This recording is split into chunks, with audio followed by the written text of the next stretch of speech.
Class 9 और class 9 subject science में chemistry का एक कॉमन पॉइंट है आपके चैप्टर में। तो इस कॉमन पॉइंट को दोनों क्लासेस के लिए मैं ये वीडियो बना रहा हूँ, जिसमें सबसे पहला टॉपिक होता है कि ब्रह्मांड, जिसे हम कहते हैं क्या, यूनिवर्स। ब्रह्मांड जो है वो दो अवयवों से मिलकर के बना होता है, जिसे हम क्या कहते हैं, द्रव्य या पदार्थ। और दूसरा टॉपिक जिसे आप कहते हैं ऊर्जा। तो द्रव्य या पदार्थ किसे कहते हैं, जैसा कि मैंने यहाँ पे डिफाइन करके लिखा है, द्रव्य किसे कहते हैं, वह वस्तु जो स्थान घेरता है तथा जिसमें भार होता है उसे क्या कहते हैं, द्रव्य कहते हैं। चाहे वो कोई भी वस्तु हो सकती है, जैसे आपका हो गया लकड़ी, हो गया आपका जल, हो गया गैस, हो गया।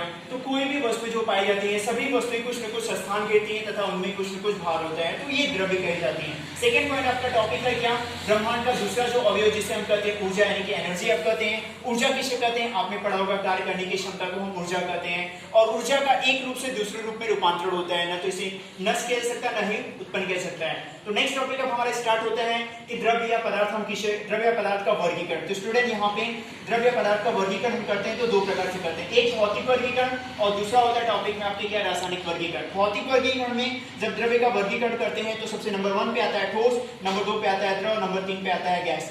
तो ठोस, द्रव, गैस, प्रीवियस क्लासेस में आपने पढ़ा होगा, ठोस का आयतन और आकार निश्चित होता है, द्रव का जो होता है आयतन निश्चित और आकार निश्चित होता है, और गैस का जो आयतन और आकार दोनों निश्चित होता है। लेकिन इसके साथ साथ द्रव्य की दो अवस्थाएं और होती है, इसमें सबसे पहली अवस्था आपकी होती है प्लाज्मा और पांचवी अवस्था होती है बोस, कंडेंसेट, आइंस्टीन। ये दोनों अवस्थाएं क्या होती है, गैस के ऊपर निर्भर होती है। जब हम गैस का ताप बहुत अधिक कर देते हैं तो गैस आयनाइज हो जाती है और एक विशेष प्रकार की चमक उत्पन्न करते हैं, जिस अवस्था को हम उसकी प्लाज्मा कहते हैं। और जब उसी गैस को हम क्या करते हैं, निम्न ताप पर गर्म करते हैं, निम्न ताप पर पहुंचा देते हैं, तो वह गैस क्या होती है, एक अगली अलग सी अवस्था में पहुंच जाती है, जिसे हम बोस, कंडेंसेट, आइंस्टीन कहते हैं। फिर इसके बाद नेक्स्ट टॉपिक हमारा स्टार्ट होता है कि द्रव्य का गतिज आणविक सिद्धांत।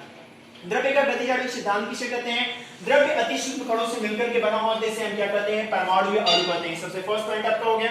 सेकंड पॉइंट में क्या है कि द्रव्य के कणों के बीच में जो रिक्त स्थान होता है, उस रिक्त स्थान को मंत्रणुक स्थान कहते हैं। तीसरा पॉइंट है कि द्रव्य के कणों के बीच में आकर्षण बल होता है। यहाँ पे आप देख सकते हैं कि द्रव्य के कणों की अवस्था, सबसे पहली अवस्था ठोस है, दूसरी अवस्था द्रव है, तीसरी अवस्था आपकी क्या है, गैस है। जिसमें ठोस में कण बहुत पास होते हैं, जिस कारण से इनमें जो आकर्षण बल होता है वो आकर्षण बल अंतरणुक आकर्षण बल कहा जाता है। और ये आकर्षण बल दो प्रकार का होता है, पहला ससंजक, दूसरा असंजक। ससंजक बल किसे कहते हैं, एक ही प्रकार के अणुओं के बीच लगने वाला जो बल होता है उसे हम ससंजक बल कहते हैं।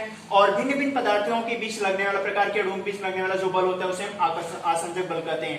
तो अंतरणुक आकर्षण बल, जिसके द्वारा जो सभी पदार्थ आपस में बंधे हुए रहते हैं, वो दो प्रकार का, एक ससंजक, दूसरा आसंजक। नेक्स्ट पॉइंट आपका क्या है, गतिज आणविक सिद्धांत के आधार पर द्रव्य की अवस्था की व्याख्या। सबसे फर्स्ट पॉइंट आपका है ठोस, दूसरा पॉइंट है द्रव, तीसरा पॉइंट आपका क्या है, गैस। ठोस किसे कहते हैं, गतिज आणविक सिद्धांत के आधार पर ठोस, इनके कणों के बीच में रिक्त स्थान बहुत कम होता है, जिस कारण से इनकी गतिज ऊर्जा बहुत कम होती है और स्थितिज ऊर्जा क्या होती है, बहुत ज्यादा होती है। द्रव, सेकेंड अवस्था, द्रव के कणों के बीच में रिक्त स्थान ठोस की अपेक्षा ज्यादा होने के कारण से इनकी गतिज ऊर्जा जो होती है वह ठोस से अधिक होती है और स्थितिज ऊर्जा जो होती है वह ठोस से कम होती है।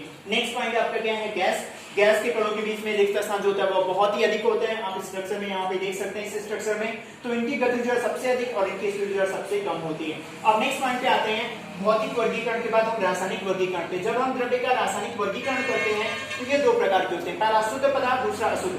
शुद्ध पदार्थ जिसे हम कहते हैं प्योर सब्सटेंस, अशुद्ध पदार्थ जिसे आप कहते हैं इम्प्योर सब्सटेंस या मिश्रण, जिसको आप कहते हैं। शुद्ध पदार्थ क्या होते हैं, एक ही प्रकार के अणुओं से मिलकर के, एक ही प्रकार के पदार्थों से मिलकर के जो पदार्थ बनता है उसे हम शुद्ध कहते हैं। और दूसरा अशुद्ध पदार्थ, जो भिन्न भिन्न पदार्थों के अनिश्चित अनुपात में मिलने से आपका शुद्ध पदार्थ बनता है। जब हम शुद्ध पदार्थ का वर्गीकरण करते हैं तो ये दो प्रकार के होते हैं, तत्व और यौगिक। तत्व जिसे आप एलिमेंट कहते हैं, यौगिक जिसे आप कंपाउंड कहते हैं। और तत्व का पुनः जब वर्गीकरण करते हैं तो ये धातु, अधातु, उपधातु कह जाते हैं। धातु जो विद्युत और उष्मा के सुचालक होते हैं, इसमें तन्यता, अर्थात वर्णनीयता का गुण पाया जाता है। अधातु जिसमें जो धातु से बिल्कुल अलग होते हैं, विपरीत होते हैं, हम अधातु कहते हैं। और उपधातु जो धातु और अधातु दोनों के गुण को प्रदर्शित करते हैं, क्या करते हैं, उपधातु कहते हैं।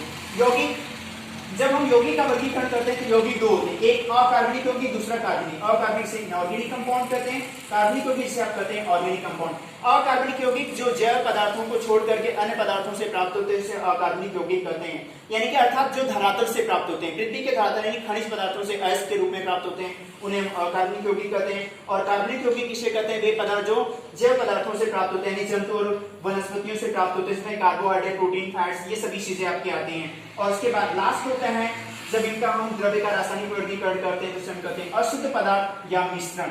मिश्रण या दो से अधिक पदार्थों के अनिश्चित अनुपात में मिश्रण बनता है। मिश्रण दो होता है, एक समांगी होता है, दूसरा विषमांगी। समांगी मिश्रण ऐसा मिश्रण जिसमें उनके अवयवी पदार्थों को अलग अलग नहीं देखा जा सकता है, उसे हम समांगी कहते हैं, जैसे चीनी और पानी। और विषमांगी ऐसा मिश्रण जिसमें से उनके अवयवी पदार्थों को अलग अलग देखा जा सकता है, उसे हम क्या कहते हैं, विषमांगी या हाइड्रोजनस मिक्सर कहते हैं, जैसे पानी और बालू का मिश्रण।